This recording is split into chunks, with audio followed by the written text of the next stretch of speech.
Cheide!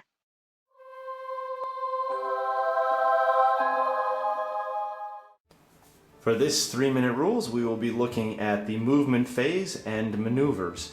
In particular, we will be looking at the maneuver of the wheel and the maneuver of the reform. All of this can be found on page 14 of the big 8th edition rulebook. To begin, let's look at the maneuver of the wheel. Now, what the wheel is basically an opportunity to move your forces in an entire unit without needing to reform them in any way. Let's use the example here of the Inner Circle Knights and the War Horses here.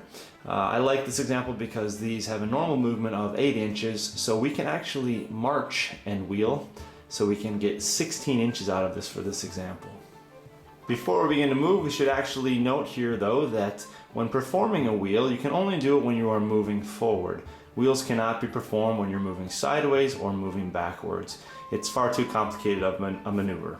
The wheel functions very simply like this. This corner will remain in place when we are pivoting, and we will measure from the outside model. And let's begin here by simply pivoting and moving 3 inches. And let's move ahead 2 inches more.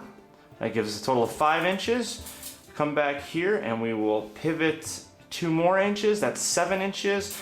And that leads us to have a total of 9 inches left. So we can make the remainder of our march move 9 inches ahead. And as you see, we have wheeled our way nicely around that hinder. The second maneuver I would like to demonstrate here is the maneuver of the reform. Now typically you can completely rearrange your unit and face it in any direction or change the rank and file by giving up all other movement and shooting. In order to demonstrate this maneuver, I will use this unit of dwarf warriors. Now, one of the simplest ways to reform is simply to change the direction of the unit. Now remember, when making a reform, you want to keep the center of the unit in exactly the same place. So one simple reform would simply be something like this. Shift the unit around, keep the center in the same place, now facing a new direction. Another common type of reform is to change the number of ranks or files. In this case, let's do this.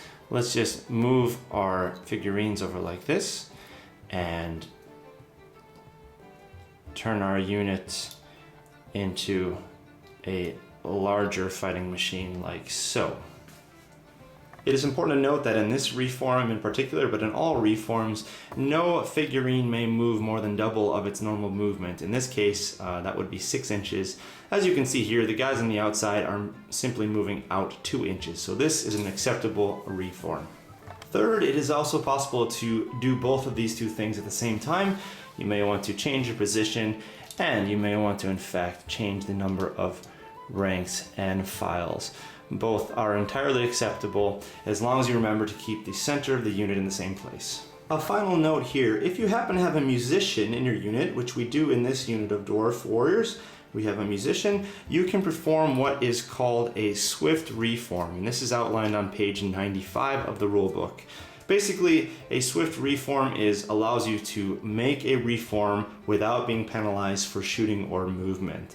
So what you need to do if you want to carry out a swift reform is to declare a swift reform attempt and roll for a leadership test. We got a 7. Leadership here is 9, so that's a successful swift reform roll, and then we can move our reform maneuver and move and shoot as normal. Were I to declare a swift reform and roll a 10, 11, or 12, that would mean that I cannot pull off the swift reform, so I make the reform as normal and take the penalties for the reform maneuver. And with that, we conclude our 3-minute rules on movement, maneuvers, and the maneuvers of the wheel and the reform. Thank you for joining us here at Grey Army Gaming, where Grey can always play.